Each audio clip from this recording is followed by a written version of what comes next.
The October sky over Ann Arbor, Michigan hung heavy with the promise of rain. Gray clouds rolled in from Lake Erie, casting the city in a muted, colorless light that made everything feel subdued, as if the world itself was holding its breath. It was October 17, 2006, and 16-year-old Laura Whitaker had no idea that this ordinary Tuesday afternoon would be the last time her parents would see her face for 17 years. Inside the Ann Arbor District Library, Laura sat at her usual spot by the window on the third floor. Her calculus textbook lay open in front of her, but her eyes kept drifting to the street below. She watched as people hurried past, hunched against the wind, their jackets pulled tight. She checked her phone again, a silver flip phone that her father had given her for her 16th birthday just 3 months earlier. The screen showed 4:47 p.m. "Still here, Whitaker?" Jenny Chen appeared beside her table, backpack slung over one shoulder. "I thought you were leaving an hour ago." Laura snapped the phone shut, a flush creeping up her neck. I am. Just finishing up some problems." Jenny raised an eyebrow. She'd known Laura since freshman year, and she could read her friend's moods like a weather map. "You're waiting for him again, aren't you?" "I don't know what you're talking about." Laura's voice was defensive, but her eyes betrayed her. "Tyler Morrison. Come on, Laura. Everyone sees how he looks at you in chemistry, and how you practically melt into your desk.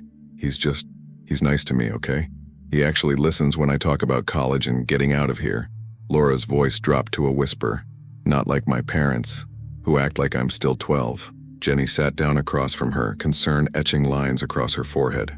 "He's 18, Laura, and he graduated last year. Don't you think it's weird that he's always hanging around the school around you?" "You don't understand." Laura started shoving books into her bag with sharp, angry movements. "He gets me. He knows what it's like to feel suffocated." "Laura, I have to go. My mom's already sent me 3 texts." Laura stood abruptly, slinging her bag over her shoulder. Her phone buzzed again and she pulled it out with an exasperated sigh. "See? 4 texts." Jenny watched as her friend typed a quick response, her thumbs flying over the tiny keypad.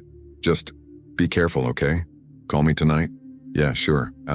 Laura's attention was already elsewhere, her eyes scanning the street outside. "I'll see you tomorrow." Jenny would replay that conversation in her mind thousands of times over the coming years, wondering if she should have said more, done more, kept Laura there just a little longer. Outside, the wind had picked up, carrying with it the smell of dead leaves and approaching winter. Laura unlocked her bike from the rack near the library entrance, a vintage blue Schwinn that had belonged to her grandmother. She threw her leg over the seat and was about to push off when her phone buzzed again. This time it wasn't her mother. "Tyler, where are you? Thought you were meeting me." Laura's heart jumped. She typed back quickly. "Just left library. 5 minutes." She pedaled fast down East Huron Street, her breath coming in quick puffs in the cold air. The streets were starting to empty as people headed home for dinner. Streetlights flickered on one by one, casting pools of orange light on the wet pavement. Laura barely noticed. Her mind was racing with what she would say to Tyler, how she would explain that she was late because Jenny had held her up with questions, with judgment. She turned onto North State Street, her legs pumping harder. The usual route home would take her down Main Street, through the heart of downtown, but she wasn't going home. Not yet. At 5:03 p.m., Laura's phone buzzed with another text from her mother. "Where are you? Dinner's almost ready." Laura pulled over near a lamppost, balancing the bike between her legs. She typed quickly, "Already on my way." She hit send, then stared at the screen for a moment.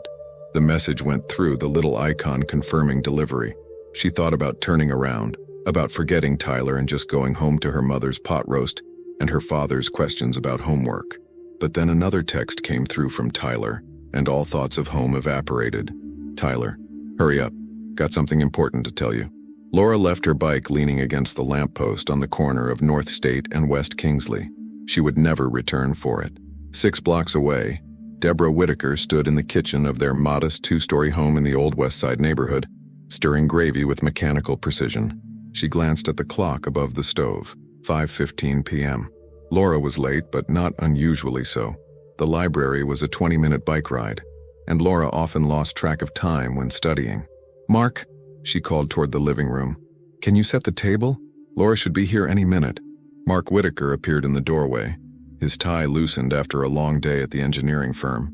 At 42, he still had the build of the college football player he'd once been, though his dark hair was now streaked with gray at the temples. She text you back? Said she's on her way, that was 15 minutes ago. Probably stopped to talk to someone. You know how teenagers are. But Mark's jaw tightened slightly. He pulled out his own phone and typed a message to Laura. Need you home now, your mother's worried. The message was delivered but never read. By 5:45 p.m., Deborah was pacing. By 6 p.m., Mark was calling Laura's phone, listening to it ring and ring before going to voicemail. By 6:30 p.m., they were in the car, driving the route Laura would have taken home, their headlights cutting through the gathering darkness. They found the bike at 6:52 p.m. It was leaning against the lamppost exactly where Laura had left it, the chain still locked through the front wheel. Mark pulled over immediately, his heart hammering in his chest. Deborah was out of the car before it had fully stopped, running to the bike with a strangled cry. It's hers. Mark, it's hers. Mark approached slowly, his mind refusing to accept what his eyes were seeing. He picked up the bike, examining it as if it might provide answers. No damage, no signs of struggle, just abandoned, as if Laura had decided to continue on foot. Call her again, Deborah said, her voice shaking. Mark dialed. This time they heard it, the faint, familiar ringtone of Laura's phone. They followed the sound to a storm drain a few feet away. Mark dropped to his knees, shining his phone's flashlight into the grate. There, just visible, was Laura's silver flip phone. The screen was still illuminated, showing the last message she had sent. Already on my way. Deborah's scream cut through the night air, a sound so primal that people came out of their houses to see what had happened. Mark pulled his wife close, but his eyes remained fixed on that small, glowing screen in the darkness below. Call 911, he said, his voice hollow. Now. Detective Sarah Chen, no relation to Jenny, arrived at the scene at 7:43 p.m. At 36, she had been with the Ann Arbor Police Department for 12 years, working her way up from patrol officer to detective in the Major Crimes Unit. She had seen her share of missing persons cases, and she knew that the first hours were crucial. Mr. and Mrs. Whitaker? She approached the couple, who were huddled together under a police department blanket, their faces pale with shock. I'm Detective Chen. I need to ask you some questions about Laura. Over the next hour, Sarah learned everything. Laura's schedule, her friends, her habits, her personality. She was a good student, quiet, responsible. She'd never run away before, never given her parents any serious trouble. No history of depression or suicidal thoughts. No known enemies or conflicts. What about boyfriends? Sarah asked, her pen poised over her notepad. Deborah and Mark exchanged glances. No, Mark said firmly. No boyfriends. She's focused on school. But Sarah saw the flicker of uncertainty in Deborah's eyes. Mrs. Whitaker, is there something you want to tell me? Deborah hesitated, wringing her hands. There was. I found some notes in her room. A few weeks ago. Love notes, I think. But they weren't signed. I didn't want to invade her privacy, so I didn't ask her about them. Do you still have these notes? I put them back where I found them, in her desk drawer. Sarah made a note. We'll need to search Laura's room, with your permission.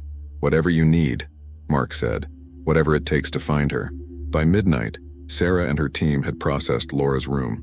They found the notes, flowery declarations of love and promises of escape, signed only with T. They found Laura's diary, filled with entries about a boy who made her feel understood, who promised her a life beyond the suffocating expectations of her parents. The last entry was dated October 16th, the day before her disappearance. Tomorrow changes everything. T says he has a plan. Finally, I can breathe. Sarah closed the diary, a cold dread settling in her stomach. She'd seen cases like this before. Older boyfriends, manipulation disguised as romance. Teenage girls who thought they were choosing freedom when they were really walking into a trap. We need to find out who T is, she told her partner, Detective James Rodriguez. And we need to find him fast. The Ann Arbor Police Department's conference room had become a war room. Whiteboards covered every wall, filled with timelines, photographs, and hastily scribbled notes. At the center of it all was a blown-up yearbook photo of Tyler Morrison, 18 years old, sandy blonde hair, blue eyes that looked innocent enough in print, but now seemed menacing under the fluorescent lights. Detective Sarah Chen stood before the board at 8:00 a.m. on October 18th, less than 12 hours after Laura's disappearance. She'd been up all night running down leads, making calls, pulling records. Her eyes were gritty with exhaustion, but her mind was sharp with purpose. Tyler James Morrison, she announced to the assembled team, graduated from Pioneer High School last June, Was supposed to start at Washtenaw Community College this fall, but never enrolled. Works part-time at AutoZone on Stadium Boulevard. Lives with his mother, Patricia Morrison, in a rental house on Dexter Avenue. She tapped the photo. Jenny Chen, Laura's friend from the library, confirmed he's been hanging around the school parking lot regularly. Says Laura had been weird about him for the past 2 months. Any priors? Detective Rodriguez asked, leaning back in his chair. Clean record. Not even a speeding ticket, but here's where it gets interesting.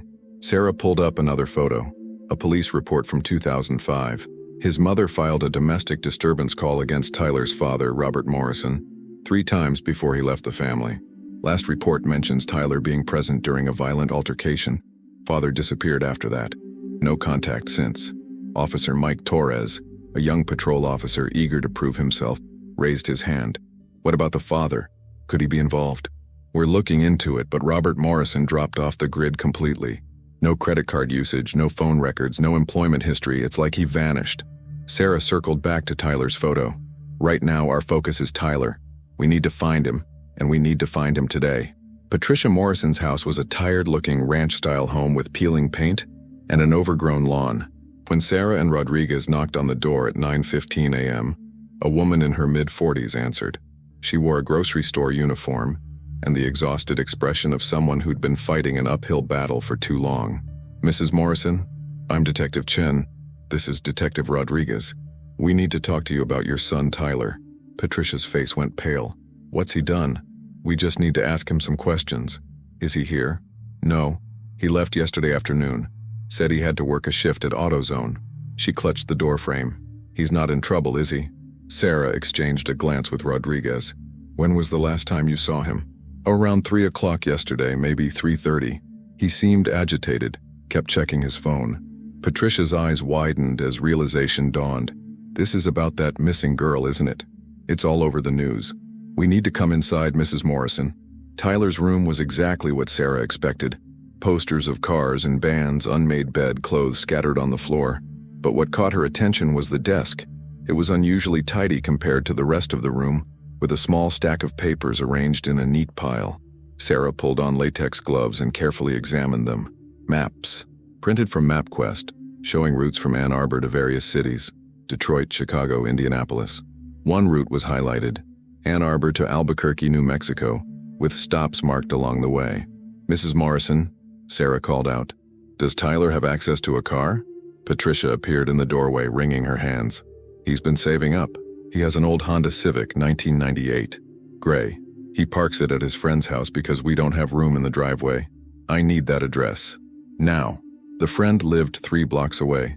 A kid named Danny Reeves, who'd graduated with Tyler. He answered the door with a confused expression, hair sticking up from sleep. Tyler's car? Yeah, it's usually parked out back. Why? Sarah pushed past him. The back alley was empty except for a few garbage cans and a stray cat. No gray Honda Civic. When did you last see it? Danny scratched his head. Yesterday morning? Maybe? I don't really keep track, man. Sarah pulled out her radio. This is Chen. I need an APB out on a 1998 gray Honda Civic. She turned back to Danny. I need the license plate number now. By noon, every law enforcement agency in Michigan had Tyler Morrison's photo and vehicle description. The media had picked up the story. Teen girl missing, older boyfriend sought for questioning. And the phones at the police department were ringing nonstop with tips, most of them useless. Mark and Deborah Whitaker sat in Sarah's office, their faces haggard with sleeplessness and fear. Deborah clutched a photo of Laura, taken just 2 weeks earlier at a family barbecue. Her daughter was smiling, her whole life ahead of her. Why didn't we know? Deborah's voice was barely a whisper. How did we miss this? Sarah leaned forward, her expression gentle but direct. Teenage girls are experts at hiding things from their parents. It's not your fault. We should have been more vigilant, Mark said, his voice hard with self-recrimination. I should have. Mr. Whitaker, right now I need you to focus on helping us find Laura, not on what you could have done differently. Sarah pulled out a copy of one of the notes they'd found. This handwriting. Have you ever seen Tyler write anything? Any notes, forms, anything? Mark shook his head, but Deborah sat up straighter. Wait. Yes. Last month, Laura had him sign a school permission slip as an adult witness for her volunteer work at the animal shelter. She said a teacher gave it to her. Do you still have it? It might be in the file cabinet at home. I keep all her school papers. I need you to go get it right now." The handwriting matched. By 2 p.m., Sarah had confirmation that Tyler Morrison had forged a teacher's signature to pose as an adult supervisor, allowing him to be near Laura at the animal shelter every Saturday morning. The shelter director, Mrs. Karen Albright, was horrified when Sarah showed her Tyler's photo. "That's Tom," she said, her hand flying to her mouth. "He told me he was a pre-veterinary student at U of M. He volunteered here every weekend. Was so good with Laura. I thought it was sweet. A college student mentoring a high school girl." Her eyes filled with tears. "Oh God, I gave them keys to the supply room so they could work alone." Sarah's jaw tightened. "Did he ever mention traveling? Moving away?" "Yes, actually. About 2 weeks ago he said this would be his last month volunteering. Said he got accepted to a veterinary program in New Mexico and would be leaving soon." New Mexico. The map in Tyler's room. Sarah's mind raced, connecting the pieces. She pulled out her phone and called Rodriguez. "Get me every bus station, train station, and car rental place between here and the Mexican border. If Tyler Morrison bought a ticket or rented a car in the last 48 hours, I want to know about it." The break came at 4:47 p.m., exactly 24 hours after Laura had sent her last text message. A clerk at the Greyhound station in Toledo, Ohio, 50 miles south of Ann Arbor, recognized Tyler from the photo on the news. "Yeah, he was here yesterday evening, bought 2 tickets to Santa Fe. The bus left at 8 p.m. 2 tickets? Sarah's heart hammered. "Was there a girl with him?" "Yeah, young brown hair, looked nervous, kept her head down. The guy did all the talking." The clerk pulled up the transaction on his computer. Paid cash. Names on the tickets are Thomas Morrison and Lisa Mitchell. Sarah was already running for her car. Rodriguez close behind. "Call the New Mexico State Police. I want units at every stop on that route. And get the FBI involved." This just became a federal case. In her office, she'd left behind a map with the bus route highlighted: Toledo to Indianapolis to St. Louis, to Oklahoma City, to Amarillo to Santa Fe. A 36-hour journey through the heart of America, with Laura Whitaker trapped somewhere on board, believing she was escaping toward freedom when she was really disappearing into a nightmare. The Whitakers received the news at 6 p.m. Their daughter was alive as far as anyone knew, but she was traveling across the country with a man who had systematically manipulated and deceived her. The FBI had assigned an agent, Special Agent Marcus Webb, who sat in their living room explaining federal kidnapping statutes and interstate flight charges. "The good news is we know where they're headed," Webb said, his voice calm and professional. "The bus makes scheduled stops. We'll have officers at each one. We will find her." But Deborah wasn't listening. She was staring at Laura's empty chair at the dinner table, her mind trapped in an endless loop of questions. When had it started? What had Tyler said to convince her daughter that running away was the answer? What promises had he made? Mark stood at the window, watching the street where they'd found Laura's bike less than 24 hours ago. His hands were clenched into fists, his jaw tight with barely contained rage. If he ever got his hands on Tyler Morrison. "We need you both to make a statement," Webb continued. "For the media. Laura might see it on the news. She needs to hear your voices to know you're not angry, that you just want her home safe." "Not angry?" Mark whirled around, his voice rising. "That son of a bitch kidnapped our daughter. Mr. Whitaker, I understand your feelings, but right now Laura doesn't think she's been kidnapped. She thinks she ran away by choice. If we're going to get her to come home willingly, she needs to believe it's safe to do so." Deborah stood slowly, her movements mechanical. "I'll do it. I'll make the statement, whatever it takes." That night at 10 p.m. on the local news, Deborah Whitaker's face filled television screens across the Midwest. Her eyes were red-rimmed, her voice shaking, but determined. "Laura, if you're watching this, please know that we love you. We're not angry. We just want you home safe. Whatever Tyler told you, whatever promises he made, it's not too late to come back. Please, sweetheart, call us. Call the police. Just let us know you're okay." 3,000 miles away, on a Greyhound bus rolling through the darkness of western Kansas, Laura Whitaker sat pressed against the window, Tyler's arm possessively around her shoulders. She didn't see her mother's plea. Tyler had taken her phone hours ago, saying it was safer that way, that the police would use it to track them. "Almost there, baby," Tyler whispered in her ear. "Just a few more hours and we'll be free. Just you and me, starting over."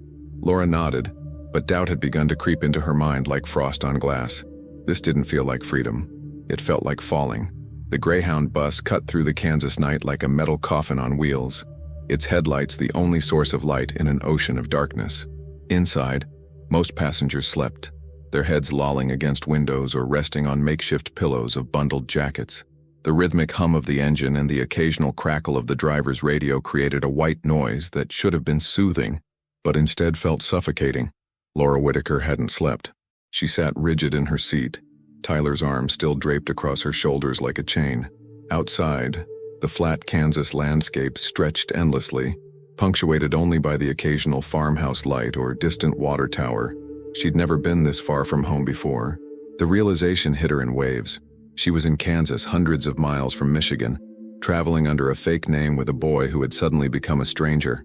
"You should try to sleep," Tyler murmured, his breath warm against her ear. "We've got another 12 hours before we reach Amarillo." Laura shifted slightly, trying to put distance between them without being obvious. "I'm not tired." "Yes, you are. You're just nervous." His grip tightened on her shoulder. "That's normal. Everyone gets cold feet before a big change." Cold feet? Is that what this was? Laura stared at her reflection in the dark window, a pale, uncertain face she barely recognized. When had she decided this was what she wanted? She tried to remember the moment, the specific conversation where she'd agreed to leave everything behind. But the memories were hazy, like trying to grasp smoke. "Tyler," she said quietly, "when we get to Santa Fe, what exactly are we going to do? We've been over this." There was an edge to his voice now, irritation barely concealed. "We find a place to stay. I get a job. You finish high school online. We build a life together, away from your parents' control." "But my parents weren't what? Controlling?"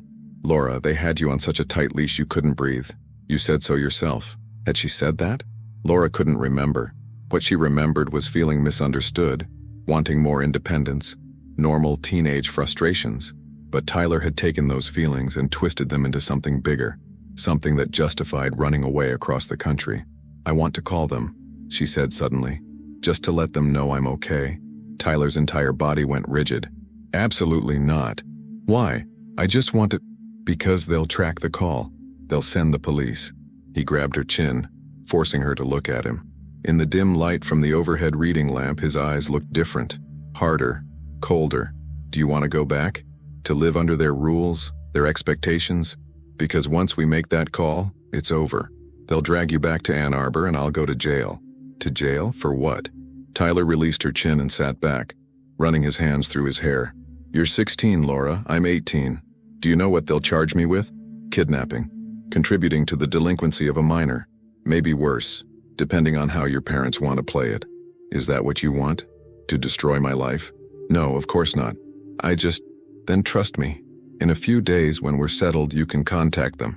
But right now we need to focus on getting to Santa Fe safely." He pulled her close again, his voice softening. "I love you. Everything I'm doing is to protect us. You believe that, don't you?" Laura nodded, but the word "us" rang hollow in her ears. When had "us" started to feel like a prison? At the Ann Arbor Police Department, the command center was a hive of activity at 2 a.m. Detective Sarah Chen stood before a large map of the United States, tracing the bus route with her finger while speaking on a conference call with law enforcement agencies across 4 states. "The bus is currently between Salina and Hays, Kansas," she said, checking the tracking information on her laptop. "Next scheduled stop is Hays at 3:15 a.m., then Colby at 5:30 a.m. We have units ready at both locations." Special Agent Marcus Webb's voice came through the speakerphone. "What's the approach? We don't want to spook him into doing something desperate." "Agreed. The plan is a soft intercept. Plainclothes officers boarding at the Hays stop under the guise of routine inspection. We'll have the driver signal if he sees anyone matching their description. Once we have visual confirmation, we move in quietly. No lights, no sirens. We get Laura off the bus first, then take Tyler into custody. What if he runs?" This from Lieutenant Davis of the Kansas State Police. "The bus station in Hays is small, contained. We'll have exits covered. He won't get far." Sarah paused, rubbing her tired eyes. "But I need everyone to understand, Laura doesn't think she's a victim. She thinks she ran away voluntarily. We need to handle this delicately." Detective Rodriguez entered the room with fresh coffee and a grim expression. "Just got off the phone with the shelter director again." She remembered something. Tyler asked her about animal shelters in New Mexico a month ago. Said he was planning ahead. This wasn't impulsive. He's been grooming Laura for weeks, maybe longer. Sarah's jaw tightened. How old was Tyler when his father left? 16. Same age Laura is now. The parallel wasn't lost on Sarah. Abandonment issues, control issues, recreating a family dynamic on his own terms. Tyler Morrison wasn't just running away. He was trying to rewrite his own history with Laura as the captive audience. All right, people, Sarah said, checking her watch. Hayes intercept in 73 minutes. Let's make this count. The Whitakers hadn't left the police station. Deborah sat on a couch in Sarah's office, wrapped in a blanket, staring at nothing. Mark paced the hallway outside, his phone clutched in his hand as if willing it to ring with news. Every few minutes, an officer would update them. Still on schedule, units in place, everything under control. But nothing felt under control. Their daughter was on a bus with a predator, traveling through the middle of the night toward an uncertain future. Every mile that passed was another mile away from home. Another moment Laura was under Tyler's influence. Mr. Whitaker? A young officer approached, carrying a paper bag. Thought you might be hungry.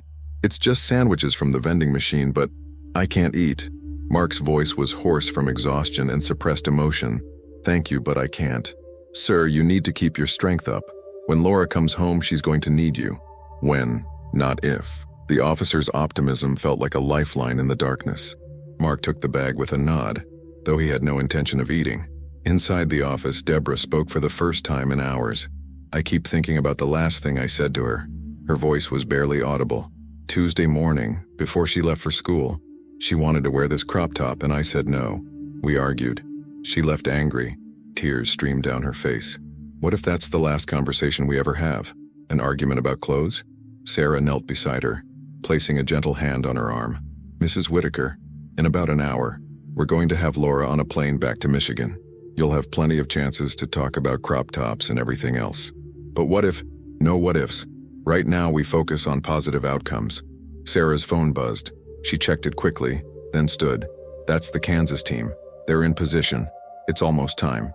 The Greyhound bus pulled into the Hayes station at 3:17 a.m., 2 minutes behind schedule. The station was little more than a glorified waiting room attached to a gas station, fluorescent lights harsh against the darkness. A handful of passengers stirred, gathering their belongings for the scheduled 15-minute rest stop. Tyler was instantly alert, his eyes scanning the station through the window. Something's wrong. What? It's just a rest stop. Laura's voice was thick with exhaustion. There are too many people here. It's 3 in the morning. Why would there be people just standing around? Laura looked out the window. She saw a few travelers, a clerk behind the counter, a janitor mopping the floor. It looked normal to her, but Tyler's paranoia was infectious. We're not getting off, he said, his grip on her wrist tight enough to hurt. Tyler, I need to use the bathroom. No, hold it.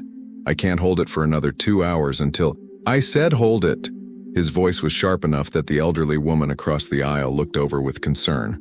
The bus driver's voice came over the intercom. Folks, we'll be here for 15 minutes. Please stay close to the bus. We'll be departing at 3:32 sharp. Passengers began filing off. Tyler's eyes darted between them, his body tense as a coiled spring. Laura watched him with growing unease. This wasn't the understanding, gentle Tyler who'd promised her freedom. This was someone else entirely. Someone scared and dangerous. Tyler, you're scaring me. Good. You should be scared. Do you know what happens if the police catch us? They'll separate us. They'll make you testify against me. They'll lock me up and throw away the key. But I could tell them what? That you came willingly? Laura, you're 16. In the eyes of the law, you can't consent to anything. Every choice you think you made, it wasn't really a choice. It was coercion, manipulation, kidnapping. That's how they'll spin it. And maybe. He paused, his eyes finally meeting hers. Maybe they're right. The admission hung in the air between them like smoke. Laura felt something crack open inside her chest. A realization she'd been fighting since they'd left Toledo. She hadn't run away. She'd been led away, carefully and methodically, by someone who'd seen her vulnerability and exploited it. I want to go home, she whispered. Tyler's face hardened. It's too late for that. Outside, 2 plainclothes officers boarded the bus, flashing badges to the driver. They moved slowly down the aisle, checking faces, working their way toward the back where Tyler and Laura sat in seat 23B. Tyler saw them coming. In one smooth motion, he stood, pulling Laura up with him and wrapping his arm around her throat. Not tight enough to choke, but enough to control, enough to threaten. Nobody move, his voice echoed through the bus. We're getting off and nobody's going to stop us. The officers froze, hands moving toward their weapons. Other passengers screamed, ducking into their seats. The elderly woman across the aisle pressed herself against the window, her eyes wide with terror. "Son, you don't want to do this," the older officer said, his voice calm despite the adrenaline pumping through his veins. "Let the girl go.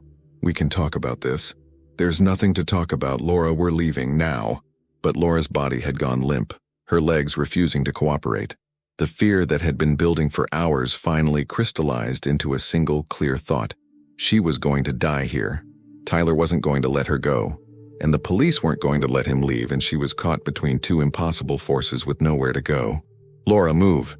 Tyler shook her, his arm tightening fractionally around her throat. "I can't," she sobbed. "Tyler, please, I can't do this." For a moment, just a moment, something flickered across Tyler's face. Doubt, regret, the realization of what he'd become. His grip loosened slightly, and that was all the opening the officers needed. The younger officer lunged forward, grabbing Tyler's arm and wrenching it away from Laura's throat. The older officer pulled Laura to safety, his body shielding hers as Tyler and the younger officer crashed into the seats, grappling for control. Passengers screamed. Someone called for backup. The bus driver radioed for emergency services. It was over in less than 30 seconds. Tyler was on the floor, hands cuffed behind his back, 3 officers holding him down. Laura was outside the bus, wrapped in a blanket, shaking so hard her teeth chattered despite the warm Kansas night. "You're safe," a female officer kept repeating. "You're safe now. It's over." But it wasn't over. It was just beginning. The Kansas Bureau of Investigation's field office in Hays was a nondescript building that looked more like a community center than a law enforcement facility. Inside, Laura Whitaker sat in a soft chair in a victim advocacy room, a cup of hot chocolate cooling on the table beside her. She'd been there for 3 hours, answering questions, giving statements, reliving every moment of the past 36 hours until the words lost all meaning. Detective Sarah Chen had flown to Kansas on the first available flight, arriving at 7 a.m. just as the sun was rising over the prairie. She found Laura wrapped in a trauma blanket, her eyes hollow and distant, looking much younger than 16. "Laura, I'm Detective Chen from Ann Arbor. Your parents asked me to tell you they love you and they can't wait to see you." Sarah sat down across from her, keeping her voice gentle and non-threatening. "How are you holding up?" Laura's laugh was bitter and broken. "Everyone keeps asking me that. I don't know how to answer."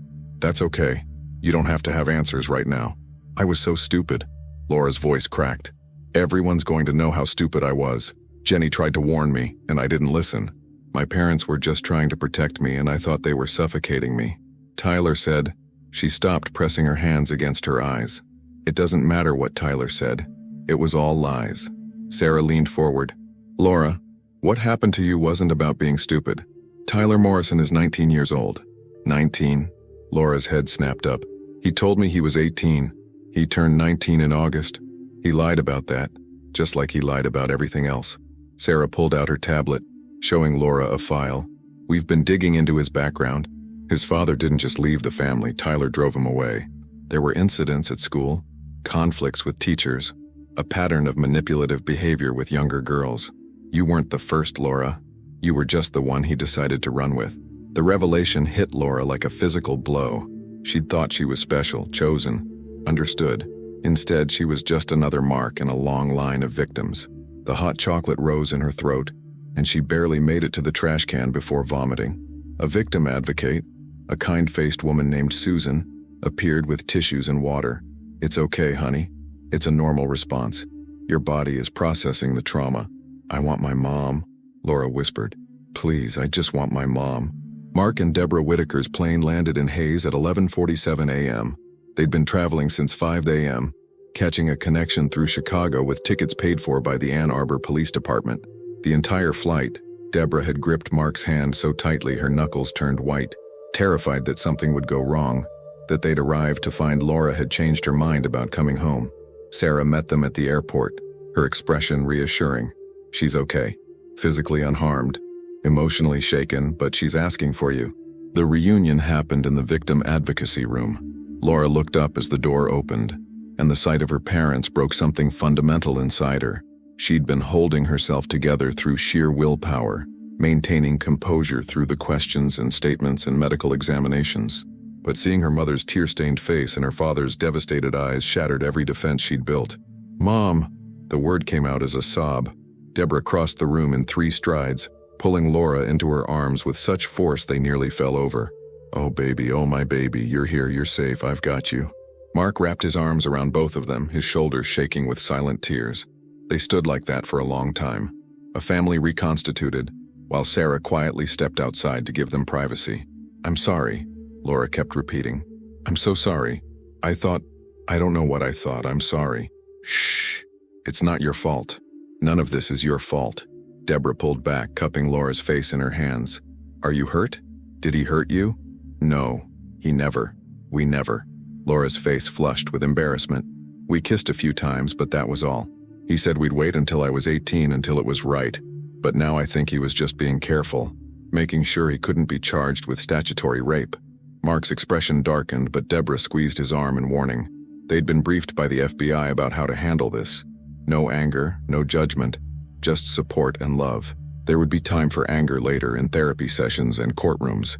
Right now they needed to focus on bringing their daughter home. "We're going to get through this," Mark said, his voice hoarse. "Together, as a family." Laura nodded, but doubt flickered in her eyes. She'd broken something between them: trust, innocence, the easy relationship they'd had before Tyler Morrison entered her life. Could it really be repaired? Or would they all be pretending for the rest of their lives, playing at normalcy while the truth festered underneath? Tyler Morrison's interrogation took place in a separate building, with federal agents leading the questioning due to the interstate nature of his crimes. He sat across from Special Agent Marcus Webb and a Kansas detective, his hands cuffed to the table. His earlier bravado completely evaporated. "I want to make a statement," Tyler said. His face was pale, his eyes red-rimmed. "I want to explain." "You have the right to an attorney," Webb reminded him. "I don't need an attorney. I'm not denying anything." Tyler took a shaky breath. "I love her. I know how that sounds, but it's true. I wasn't trying to hurt her. I was trying to save her." "Save her from what?" "From ending up like me, trapped in a dead-end town with no future, no options, no way out." Tyler's voice rose with emotion.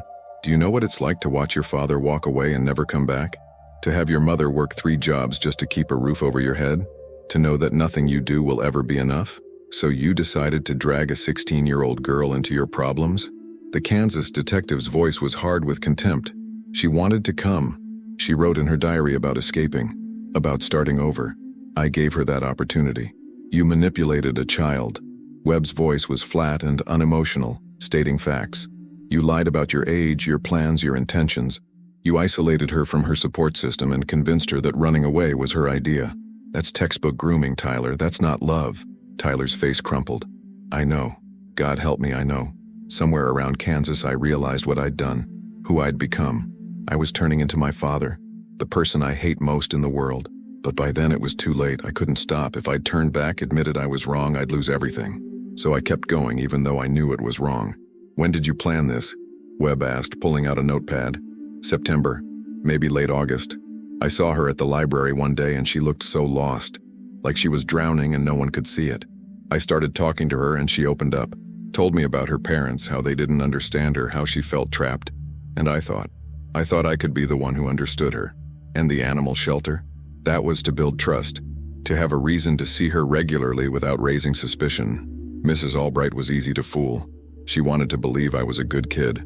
Tyler laughed bitterly. "Maybe I wanted to believe it too." The interrogation continued for 4 more hours, with Tyler providing details about every step of his plan. The maps, the fake IDs he'd purchased online, the money he'd saved from his AutoZone job. He'd thought of everything except the one thing that mattered, that Laura Whitaker wasn't a salvation project or an escape plan. She was a human being with her own will, her own family, her own life, and he'd nearly destroyed it all. The flight back to Michigan departed at 6 p.m. Laura sat between her parents in first class, an upgrade arranged by the airline when they heard the story. She stared out the window as Kansas fell away beneath them, replaced by Missouri, then Illinois, then the familiar landscape of home. Sarah Chen sat across the aisle, reviewing case files. There would be trials, testimony, media attention. Tyler Morrison would be charged with federal kidnapping, crossing state lines with a minor, and 6 other crimes that would likely put him away for decades. But the legal process would take months, maybe years. And through it all, Laura would have to relive her mistake again and again. "Detective Chen?" Laura's voice was small, What happens to Tyler? Sarah looked up from her files. That's up to the courts, Laura. But based on the evidence, he's looking at serious prison time. Good. Laura's voice was fierce, surprising everyone. He deserves it. He almost ruined my life. Deborah squeezed her daughter's hand. Almost, but he didn't. You're here, you're safe, and we're going to make sure you stay that way. But as the plane descended toward Detroit Metro Airport, Laura couldn't shake the feeling that something fundamental had changed. She wasn't the girl who'd left the library 2 days ago. That girl was naive, trusting, desperate to be seen as mature. The person returning to Ann Arbor was someone else. Harder, wiser, more cautious. She'd lost her innocence in a Greyhound bus station in Kansas, and no amount of therapy or time would bring it back. The media was waiting at the airport. News vans, cameras, reporters shouting questions. Police escorted the Whitakers through a side entrance, but not before Laura caught a glimpse of the headlines on the news monitors. Missing teen found alive. Kansas rescue saves Michigan girl. Boyfriend arrested in cross-country kidnapping. Boyfriend. The word made her sick. Tyler Morrison wasn't her boyfriend. He was a predator who'd seen her vulnerability and exploited it. And she'd let him. Convinced herself it was love when it was really just manipulation wrapped in pretty words. The car ride home was silent. As they pulled onto their street, Laura saw yellow ribbons tied to every tree, every mailbox, every lamppost. The neighbors had been hopeful, even when the police weren't. Even when the days turned into nights, turned into the longest 36 hours of everyone's lives. Mrs. Patterson from next door was waiting on their porch with a casserole. Mr. Chen, Jenny's father, stood in his driveway, hand raised in greeting. The whole neighborhood had been watching, waiting, praying for this moment. Laura walked through her front door at 9:47 p.m. on October 19, 2006. Her room was exactly as she'd left it. Bed unmade, clothes on the floor, calculus homework still spread across her desk. But it felt different now, like a museum exhibit of a life that no longer existed. She sat on her bed, picked up her phone, the one her parents had given her to replace the one in the storm drain, and found 47 text messages from Jenny. She scrolled through them. Worry, fear, relief, questions. She couldn't answer any of them. Not yet. Maybe not ever. Laura? Her mother stood in the doorway. Are you okay? No, Laura said honestly. But I will be. Eventually. Deborah sat beside her, wrapping an arm around her shoulders. We're going to get you help. Therapy, counseling, whatever you need. What I need is to forget this ever happened. I don't think that's possible, sweetheart, but maybe. Maybe we can learn from it, all of us. Me and your father included. We didn't see the signs. We didn't realize you were struggling. I didn't realize I was struggling, Laura admitted. Tyler made me think my normal teenage angst was something bigger. He took my feelings and twisted them into justification for running away. They sat in silence for a moment, mother and daughter, both trying to process the events of the past 2 days. Outside, the neighborhood was settling into its usual nighttime routine. Dogs barking, cars pulling into driveways, porch lights flickering on. Normal, mundane, safe. Mom? Laura's voice was barely a whisper. I'm scared. Of what? That this is who I am now. The girl who almost threw her life away for a boy who didn't really love her. That's all anyone will see when they look at me. Deborah pulled her closer. Then we'll prove them wrong. Together, one day at a time. But Laura didn't believe her. She couldn't. Because deep down, she knew the truth. Some mistakes leave scars that never fully heal. And Tyler Morrison had left his mark on her soul. A permanent reminder of how easily trust can be weaponized. How quickly love can become a cage. The story should have ended there.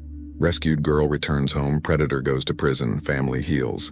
A tidy resolution with lessons learned and hope for the future. But life isn't a story with clean endings. And Laura Whitaker's ordeal was far from over. 17 years is a long time to carry a secret. But in October 2006, Laura Whitaker didn't know she'd be carrying one. She thought the worst was behind her. The rescue, the media frenzy, the pitying looks from neighbors and classmates. She thought if she could just get through the trial, get through senior year, get through the whispers and stares, everything would eventually return to normal. She was wrong about that too. The first few weeks after her return were a blur of therapist appointments, police interviews, and family dinners, where everyone pretended things were fine. Dr. Miranda Goldstein, a trauma specialist recommended by the FBI, saw Laura twice a week in an office that tried too hard to be calming. Soft colors, inspirational posters, a white noise machine that hummed constantly in the background. "Tell me about the nightmares," Dr. Goldstein said during their 4th session in early November. Laura picked at the tissue in her hands, shredding it into smaller and smaller pieces. "They're always the same. I'm on the bus, and Tyler's arm is around my throat, but when I try to scream, no sound comes out, and everyone around me is just sitting there, reading newspapers or sleeping like nothing's happening. That's a common trauma response, feeling invisible in your own crisis. What happens next in the dream? The bus never stops. It just keeps driving, and I realize we're never going to reach New Mexico. We're going to be on this bus forever, and no one's ever going to save me." Laura's voice cracked. "And the worst part is sometimes in the dream I don't want to be saved. I just want it to be over." Dr. Goldstein made a note. "Have you had thoughts of self-harm?" "No, maybe. I don't know." Laura looked up, her eyes red-rimmed. "I'm not suicidal. I'm so tired of being the girl who was almost kidnapped. That's all I am now. At school, at home, everywhere. People either avoid me or treat me like I'm made of glass. Jenny's the only one who acts normal, and even she watches me like I might break. What would normal look like to you?" Laura thought about it. Normal would be going back to October 16th, 2006 and making different choices. Normal would be telling Tyler no the first time he suggested they run away together. Normal would be talking to her parents instead of writing in her diary about feeling suffocated. But she couldn't say any of that out loud, because it would mean admitting that she'd played a role in her own victimization. And Dr. Goldstein, like everyone else, kept insisting it wasn't her fault. "I don't know what normal looks like anymore," Laura finally said. Tyler Morrison's trial began on March 12, 2007. The prosecution had built an overwhelming case. Testimony from Laura, Jenny, Patricia Morrison, the Greyhound clerk, the Kansas police officers. They had the maps, the notes, the diary entries. They had everything except Tyler's remorse. Laura sat in the courtroom, flanked by her parents, as the prosecutor laid out the timeline of manipulation and deception.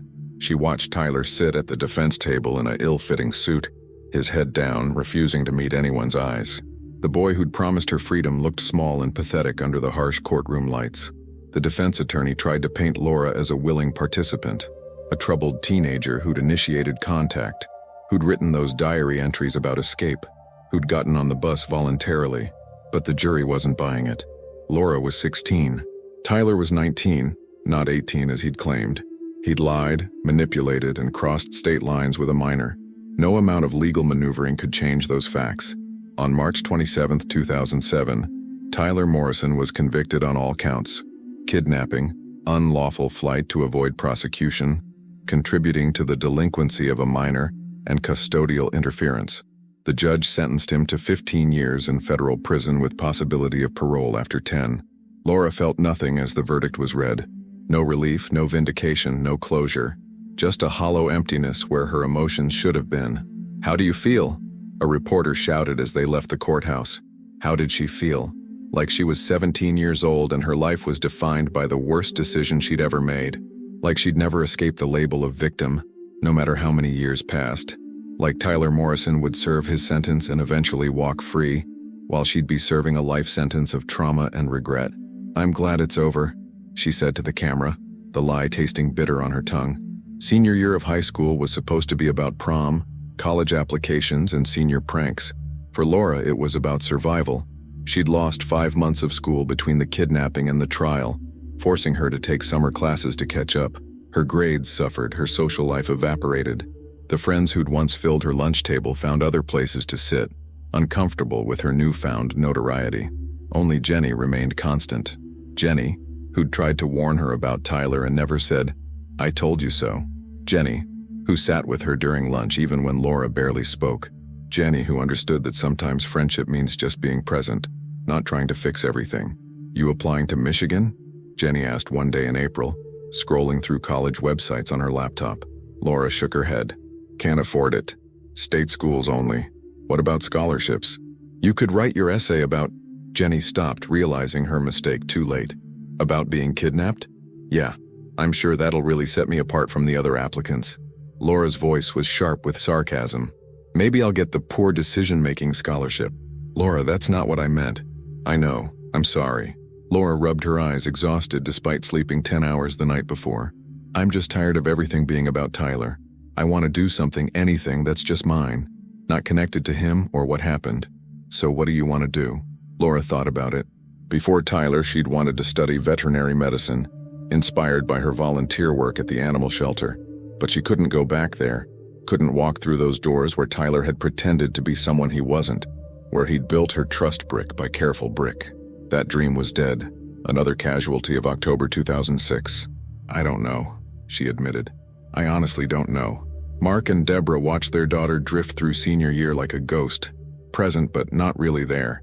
They'd tried everything: therapy, medication, family counseling. Nothing seemed to penetrate the wall Laura had built around herself.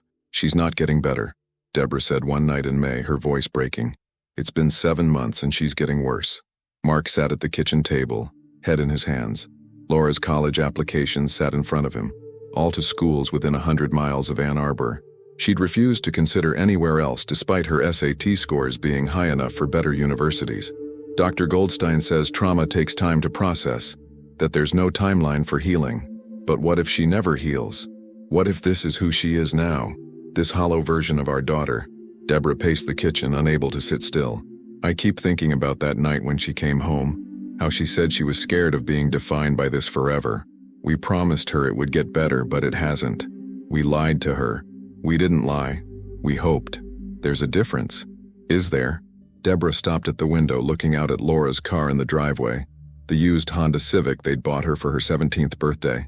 Laura barely drove it, preferring to take the bus or get rides from Jenny, as if getting behind the wheel meant she was moving forward, and forward was the last place she wanted to go. Upstairs, Laura lay in her bed staring at her laptop screen. She'd created a new email address, one her parents didn't know about, and she was reading posts on a support forum for kidnapping survivors. Most of the posts were from people trying to rebuild their lives, sharing coping strategies and success stories. But there were others, darker posts from people who admitted they'd never fully recovered, who said the trauma had fundamentally changed who they were, making them unrecognizable even to themselves. Laura understood those posts. She felt like a stranger in her own skin, playing the role of Laura Whitaker while the real Laura, whoever that was, remained lost somewhere on a bus between Michigan and Kansas. Her phone buzzed. A text from Jenny. Movie tomorrow? Just us. No pressure. Laura typed back, maybe. I'll let you know. She wouldn't go. She never went anymore. And Jenny would understand because Jenny always understood, and that understanding was becoming its own kind of burden. Graduation came on June 8, 2007. Laura walked across the stage in her blue cap and gown, accepted her diploma, and felt absolutely nothing. Around her, classmates cheered and threw their caps in the air. Parents took photos and wiped away proud tears. The principal gave a speech about bright futures and endless possibilities. Laura stood in the crowd, diploma in hand, and thought about Tyler Morrison sitting in a federal prison in Indiana. Was he thinking about her? Did he regret what he'd done? Or did he still believe he'd been saving her from something? Laura, her mother appeared with a camera, smiling brightly. Stand with your father, I want a photo. Laura posed dutifully, manufactured smile in place. Click, another photo for the album. Another moment preserved that felt completely empty.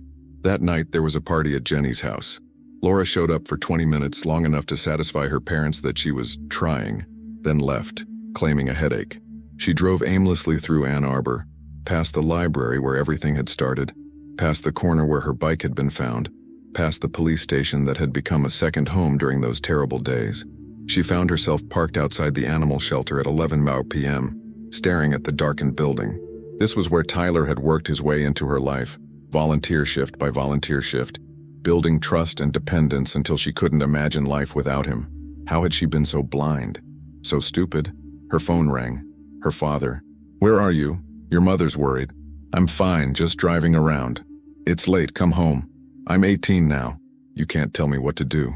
The words came out harsher than she'd intended. Mark was silent for a long moment. No, I can't. But I'm asking you, as your father, to come home. Please. Laura started the car. I'm on my way. But she wasn't on her way home. She was on her way to somewhere else. Somewhere she wouldn't fully understand for another 16 years. The summer of 2007 was a turning point, though no one recognized it at the time. Laura got a job at a coffee shop downtown, saving money for community college. She attended therapy twice a week. She smiled when appropriate, spoke when spoken to, and maintained the appearance of someone healing. But inside, something was calcifying. The trauma wasn't healing. It was hardening into a core of ice that made her feel numb and safe. Emotions were dangerous. Trust was foolish. Opening up to people only gave them ammunition to hurt you. Tyler Morrison had taught her that lesson well. In August, Laura moved into an apartment near campus with 2 roommates she barely knew. Her parents protested, worried about her living alone. Not alone. With roommates, she'd corrected them. But Laura needed distance. Every time her mother looked at her with those worried eyes, every time her father hovered nervously nearby, she felt the weight of their expectations crushing her. They wanted their old Laura back, the bright, hopeful girl who believed in love and second chances. But that Laura was gone, left behind in a Greyhound bus station in Kansas. The Laura who'd returned was someone else entirely, and pretending otherwise was exhausting. "I need space," she told Dr. Goldstein during their last session before she moved out. "Is that wrong? Wanting space from the people who love me? It's not wrong. It's actually quite normal for trauma survivors to need independence as part of their healing process.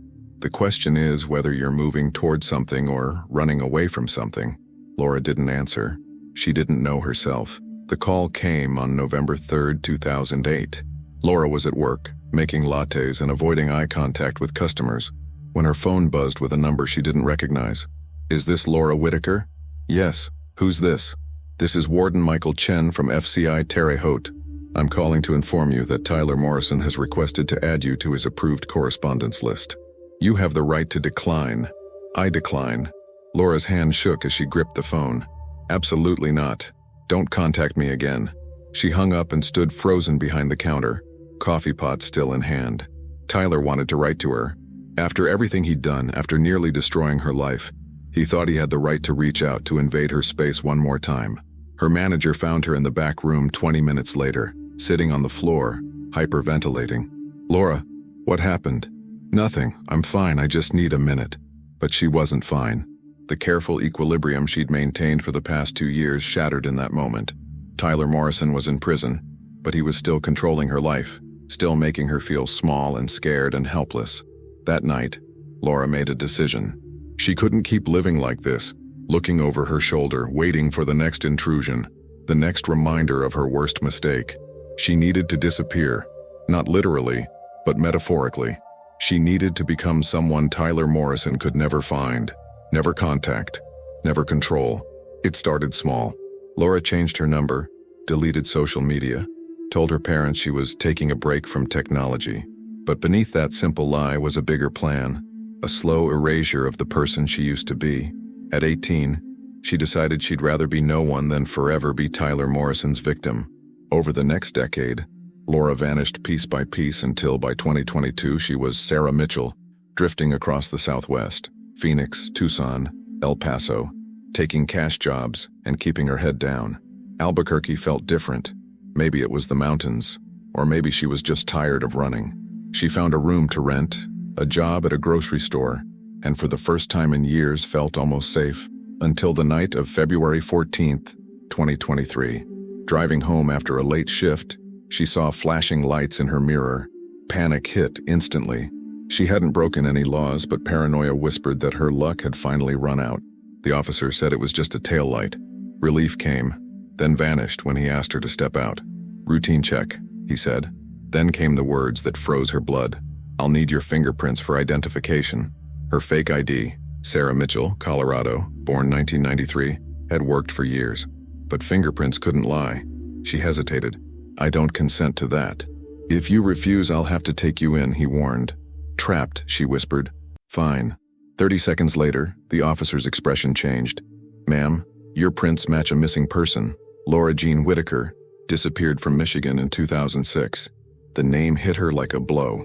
Laura Whitaker, the girl she'd buried 17 years ago, was alive again. The holding cell in Albuquerque was cold and sterile. Sarah, Laura, sat with her head in her hands while officers verified what seemed impossible. A girl missing for nearly 2 decades, alive under a false name. Detective Maria Gonzalez, calm but sharp-eyed, led the interview. Laura Whitaker, disappeared in 2006, rescued days later, testified against Tyler Morrison, then vanished again. "Why?" Laura struggled for words. "I couldn't be her anymore, the victim everyone pitied. so I let her go. She explained how she'd erased herself piece by piece. New number, no social media, a fake ID, a new name. Sarah Mitchell. Gonzalez frowned.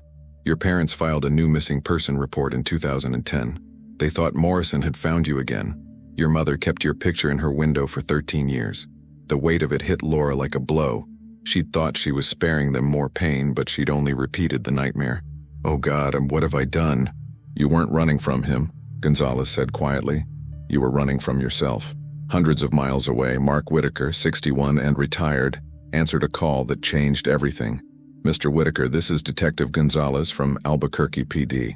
We have your daughter. He braced for disappointment. Another false lead, but Gonzalez continued. Fingerprints, DNA, dental records. It's her. For the first time in years, Mark broke down. After losing his wife, Deborah, 2 years earlier, he had kept searching alone. Now, after 13 years, his daughter was alive. When can I see her? He asked through tears. 2 days later, in Ann Arbor, Laura waited in the same police building where she'd once been rescued as a teenager. She was 32 now, older, gray at the temples, worn by years of hiding. The door opened. Her father stepped in, white-haired, trembling. Laura, he whispered. Dad. They met in the middle of the room and clung to each other, both crying, both broken but breathing, finally together again after 17 years apart. I thought I'd lost you, Mark sobbed, clutching her.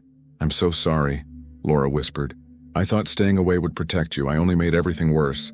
Mom, she never stopped looking, Mark said. She died believing you'd come home. The words crushed her. Her mother was gone, and Laura had denied her that final goodbye. It's my fault, she murmured. No, Mark said firmly. She died from a heart condition, not grief. You survived, Laura. Now you have to forgive yourself for that. I don't know how. Then we'll learn together. That's what family does. The media frenzy was immediate. Missing girl found after 17 years. The girl who disappeared twice. Laura spoke with Detective Sarah Chen, now a lieutenant, recounting how trauma had driven her to erase her identity. Tyler Morrison, her attacker, released a statement from prison, remorseful, yet shifting blame back to her. For the first time, Laura admitted to herself that while Tyler had destroyed her at 16, she had finished the job through years of self-imposed exile. 6 months later, Laura sat across from Dr. Philip Warren, her new therapist. Tell me about Sarah Mitchell, he said. She was no one, Laura replied. That was the point. She couldn't be hurt because she didn't exist. And Laura Whitaker? She was a victim. So who are you now? I don't know yet, she said softly. But I'm trying to figure it out, this time without running. Now 33, Laura lived with her father in Ann Arbor, rebuilding her life piece by piece. Real ID, real job, tentative reconnections. She'd even met her old friend Jenny again. Some days she still wanted to disappear, but her father's quiet presence grounded her. Tyler would be up for parole in 3 years. Laura hadn't decided if she'd attend the hearing. Maybe she'd tell the truth, that he'd ruined her but she'd kept herself imprisoned. Or maybe she'd say nothing at all and finally move on. The story's not over, Dr. Warren told her. You're writing the next chapter. Laura wasn't sure she believed in neat endings. Life was messy, healing slow. But for the first time, she wasn't running. She was living under her real name, facing each day honestly, one step closer to becoming someone real. And maybe someday, that would be enough.